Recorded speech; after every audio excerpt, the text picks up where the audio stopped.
नमस्कार दोस्तों। राहुल गांधी का भी कोई जवाब नहीं है। कभी तो कुलियों के बीच पहुंच जाते हैं, कभी मजदूरों के बीच में पहुंच जाते हैं, तो कभी मूंची की दुकान में, और वह पहुंचते ही नहीं है उनके साथ वो क्या खा रहे हैं उनके बीच में खाने भी लगते हैं। अभी दिल्ली में जो है फर्नीचर की दुकानों में जो मजदूर वहाँ पे काम कर रहे थे उनके बीच जाकर के उनके बीच में खाना खाना शुरू कर दिया।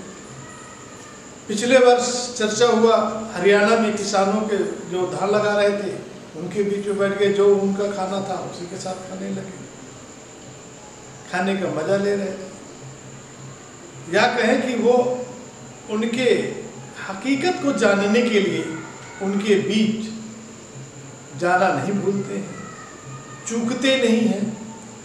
क्योंकि इसके पहले भी यूपीए सरकार में, जब यूपीए की सरकार थी, उस समय भी यूपी में दलितों के साथ वो भोजन करने से चूके ही नहीं।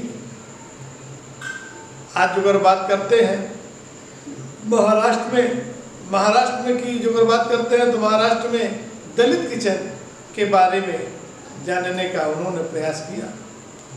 क्यों? क्योंकि साहू पटोले ने राहुल गांधी से कहा कि दलित क्या खाते हैं यह कोई नहीं जानता है। इसको जानने के लिए उनकी इच्छा जागृत हुई, इसीलिए वो आज राहुल गांधी अजय तुकाराम संजय जी और अंजना अजय संजय जी के साथ कोल्हापुर में दोपहर बिताई, और राहुल गांधी उनके साथ उनके घर में किचन पे राहुल गांधी उनके साथ मिल करके चने का साग की सब्जी, हर वान्याची भाजी और बैंगन के साथ तुअर की दाल यानी तुअर की दाल भी बनाई।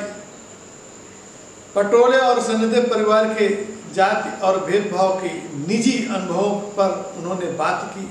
उन्होंने बतलाया कि कैसे भेदभाव होता है, तो उन्होंने निष्कर्ष निकाला ये जागरूकता की कमी है। बहुजनों की हिस्सेदारी और अधिकार तो संविधान में दिया ही गया है, भाईचारे की कमी की वजह से इन भेदभावों को सामना करना पड़ता है। 21वीं सदी में भी ऐसा भेदभाव देखने को मिल रहा है, जब सारी दुनिया विकास की ओर बढ़ रही है, आगे भाग रही है, लेकिन हमारे देश में भी अभी ये छुआछूत की भावना देखने को मिल ही जाती है।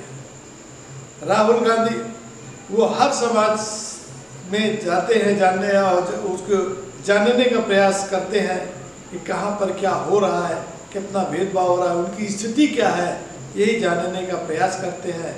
और उनका मानना है कि हर भारतीय के दिल में भाईचारे की भावना होगी तो निश्चित रूप से इस तरह की भावना, जो भेदभाव की भावना है, नहीं पनपेगी। तो इसी को जानने के लिए जब भी मौका मिल जाता है वो कहीं ना कहीं निकल लेते हैं, जैसा कि आज महाराष्ट्र में उन्होंने किया। आगे अब कहाँ जाएंगे ये देखने की बात होगी, लेकिन एक अच्छी बात है हर समाज के साथ उठना बैठना, जागरूक और उनको जो है जानने का प्रयास करना, तो निश्चित रूप से हमारे समाज के लिए और देश के लिए एक अच्छी भावना की संदेश देता है।